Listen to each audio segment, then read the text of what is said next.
Hi, my name is Geuder, and this is my informative speech in the 9/11 effects on airport security. Have you ever researched the security effects after and before 9/11 happened? Well, you may not have, but it has impacted the United States airport security greatly. Hi, my name is Geuder. While I may not be a history expert, I have some knowledge on this topic with airport security before and after 9/11 and how the measures are still in place today. The first main point here is pre-9/11. Now, some of this may seem odd, but objects such as knives, baseball bats, knitting needles, and box cutters were all allowed before that fatal attack. Any sort of liquid was allowed, like pretty much anything but alcohol, typical pop, water, shampoo, and there were a lot of them didn't have up-to-date metal detectors, so more of the lower, not like JFK or anything like that, they had up-to-date systems, but the smaller privately owned places, they didn't have up-to-date metal detectors. Now for people my age, we've always known TSA, but actually before 9/11, that didn't exist. They were all privately owned security measures, actually. So it's like a club where they outsource different bodyguards to come in. It was the same thing before 9/11. And little to no searching of your belongings. They'd have you walk through the metal detectors or scan your bag, but that was pretty much it. Now that there's positives and negatives to this.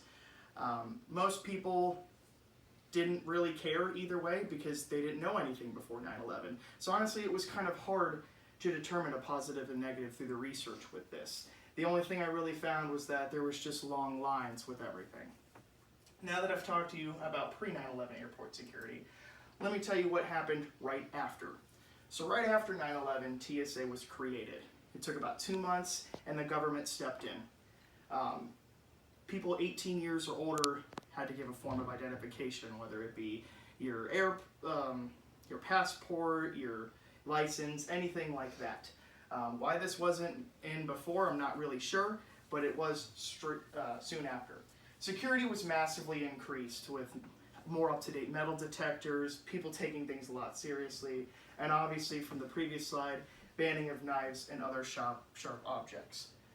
Some liquids, especially ones that could be made with bombs, because about 5 years later, they started having a huge problem where people would bring on these liquid bombs, causing issues, were also banned, and later shampoo for some reason.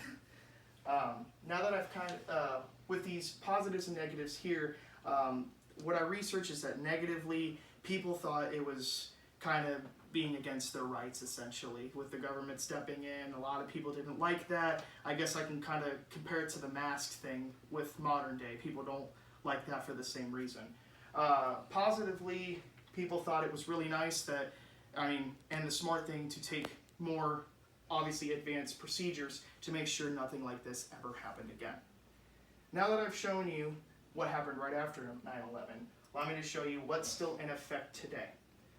Oh, my backspace there, my bad.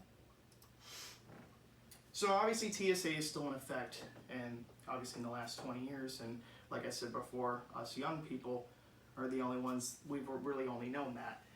Technology has been more advanced, obviously better scans. They have the full body scanner now. Some places would make you take your shoes off completely. Full body search, if they think something is suspicious. A lot more procedures in handling your bags as well. Like I said before, full body metal detectors.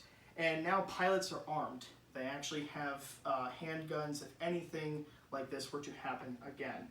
And they go through routine hijack procedures as well, along with the pilots and any airport staff that are on the plane go through this as well. And improved cargo screening. Before 9/11, they really just kind of scanned your bag through security, and that was it.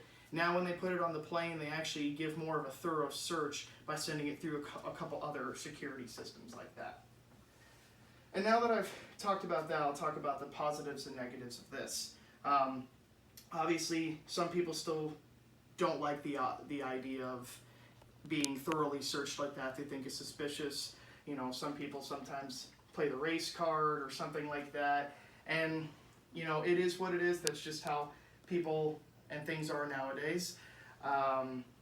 But definitely, from what I've researched, the positives is that the lines are a lot less long now because it's split up. It used to just be all one big thing, and I'm sure the older people in the audience can attest to that, how it used to be a lot longer and a lot worse. But now with it being separated, definitely less long lines. Definitely that would be a positive that I researched for most people.